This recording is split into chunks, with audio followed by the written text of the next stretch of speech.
Hi everyone, welcome back. I'm just going to do a very quick tutorial to show you how to use the Shapes tool to do something simple like, create this little character here that you might have seen in a sci-fi movie from the 1950s or the 1960s where the sci-fi laser beam is like shooting a laser to the head of the person laying on a table, classic sci-fi stuff.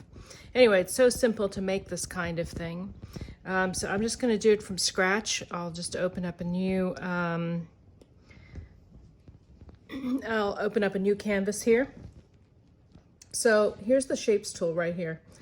Right now it's set to rectangle, but if you just tap on it really quick, you can see the range of tools that you have here. So I'm just going to the range of shapes that you have here. I'm going to start with rectangle. We'll just draw a rectangle really quick. And now if I want to change the shape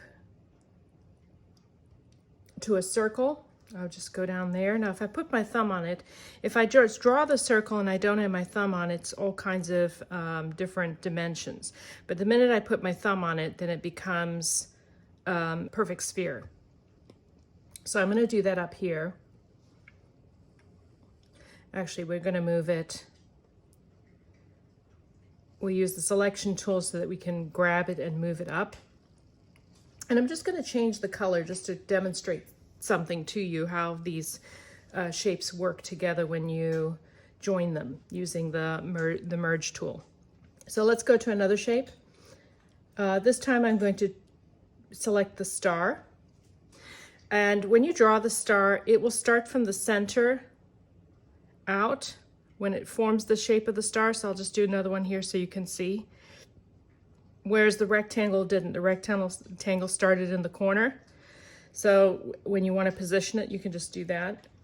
But you can also just select it and move it exactly how you want it. So I'm just going to adjust it a little bit there and a little bit there. And I'm going to make it a different color again for the demonstration of how the merge tool works. If you look at your layers tab, you'll see that you have the star shape as the highest one, or the one towards the top of your list, the oval in the middle, and the rectangle at the bottom. So what this means is that when you use the joining tool, it's going to take on the color, that when all these shapes become one, it's going to take on the color of the top thing in your layers list. So here's the merge tool right here. It automatically defaults to the plus and not the minus. So that's the merge mode. Once we have that, we can combine all the shapes, but first we have to select them. So we go to the selection tool. We're going to select all the shapes that we want, and we select the merge tool, which is this one with the plus right here. We're going to draw a line from the rectangle to our star, and this joins it all together, and it takes on the color. The outline there is actually not the outline of anything. It's just to show you that it's been selected, so you can see that it doesn't actually have an outline. It's just when it's in that mode. Now, if I undid that, and we wanted to have a different, I'm going to unselect, and if we wanted to have a different color be the primary color, let's just say the rectangle, then what I'd want to do is move the rectangle to the top layer. So now first I have to select all the objects, and now when I use the merge tool and I run my line through, it will take on the color of that rectangle. And notice that in the layers tab that it has now become just this generic title of curve. So we can go on with our design, making circles. We can do the exact same thing to make our little person.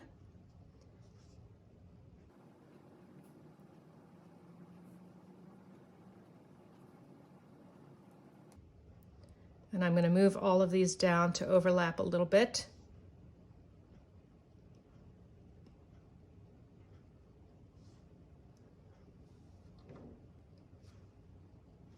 And let's select this one and make it a little bit more of a face shape. So right now everything is individual. If I make this into a person, and if I want to have different color segments to the body, I would just leave it as is. But if I wanted to make it one whole body, I can select it like that. And again, run my merge tool, whoops, wrong one. Run my merge tool from the toe all the way to the head, or the head to the toe, it doesn't matter. What matters is the order here. So you'll see it's become another curve, and this is now one single object. And we can do the same thing for creating the table, which is going to go to a rectangle. And we'll put the table underneath him, make it a little bit longer. Go to the selection tool, put that directly under. Maybe I'll make that black. Maybe I'll make the person some sort of like, I don't know, yellowish color. And then for the laser beam, if I go into my node tool, this is the node selection tool, then I can click on here and I can just take one of these little pointers and extend it right down to wherever it is I want that laser beam to point. So there you have it. You can play around with that, do all kinds of things like, you might want to change the colorings.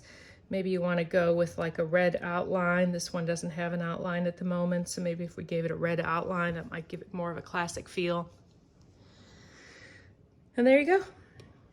That's how you make your sci-fi laser beam guy.